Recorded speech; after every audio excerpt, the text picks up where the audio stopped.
53 বছর পরে আমরা নতুন আসাদকে দেখেছি, আবু সাঈদ, যিনি 2 হাত প্রসারিত করে স্বৈরাচারী ফ্যাসিস্ট সরকারের গুলির মুখের সামনে দাঁড়িয়েছেন।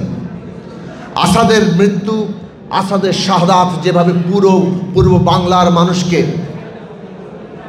একটা আবেগীয় বন্ধনে একত্রিত করেছিল, 53 বছর পরে আবারও সে আবু সাঈদের শাহাদাত সমস্ত বাংলাদেশের মানুষকে ওই আবেগীয় বন্ধনে বেঁধে দিয়েছিল।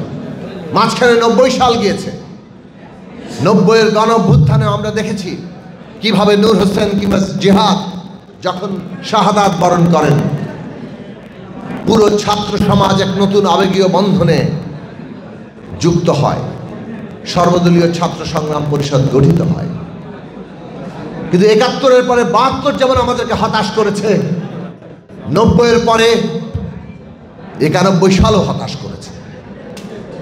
এই সত্য মানতে হবে। এই সত্য আমাদের ইতিহাসের বাস্তব যে বাংলাদেশের মানুষের কাঙ্ক্ষিত যে গণতান্ত্রিক রাষ্ট্র সেটা প্রতিষ্ঠিত হয়নি। একটা নির্বাচন করতে পারি নাই, একটা নির্বাচন করা যায় না, এই রকম রাষ্ট্র গড়েছে 53 বছরে। এত মানুষের আত্মত্যাগ। আজকে আবু সাঈদ এবং এই হাজার শত যে আত্মদান, হাজার হাজার তরুণরা তাদের অঙ্গহানি ঘটেছে, চক্ষু হারিয়েছে,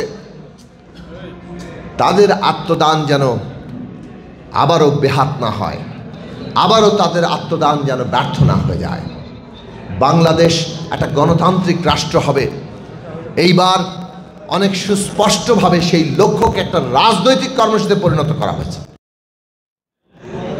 বিএনপির মতো বড় দল যারা এই রাষ্ট্র ক্ষমতায় ছিল, এই রাষ্ট্র ক্ষমতার যত দোষগুণ তার অংশীদার বিএনপিও, তারাও এই রাষ্ট্র ব্যবস্থা বদলাতে হবে এই সিদ্ধান্ত এবং এই কর্মসূচি সামনে রেখেছে।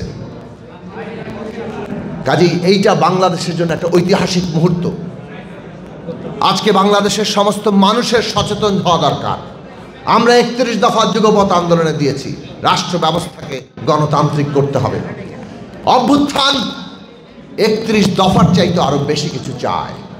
এত আত্মত্যাগ 71 সালকে নতুন করে, 90 সালকে নতুন করে জাগিয়ে তুলেছে 2024-এ 2025-এ। সেই জাগিয়ে তোলার জায়গা আজকে আমাদের সমস্ত রাজনৈতিক শক্তির সামনে চ্যালেঞ্জ।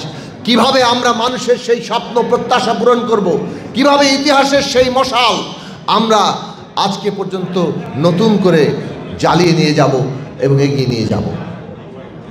বাংলাদেশের এই বছরটি অত্যন্ত গুরুত্বপূর্ণ।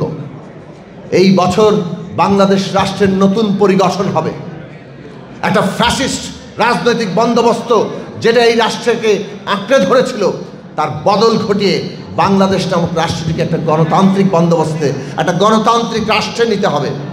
সেই রাষ্ট্রের নেয়ার মানুষের আকাঙ্ক্ষা যেটা, সেইটা আজকে রাজনৈতিক নেতৃত্বকে ধারণ করা দরকার। এইটা ধারণ করার উপরেই আপনি ইতিহাসের মানুষের মুক্তির যে কাফেলা তার অংশীদার হবেন, আর না হয় ইতিহাস আপনাকে ক্ষমা করবে না। আজকে বর্তমান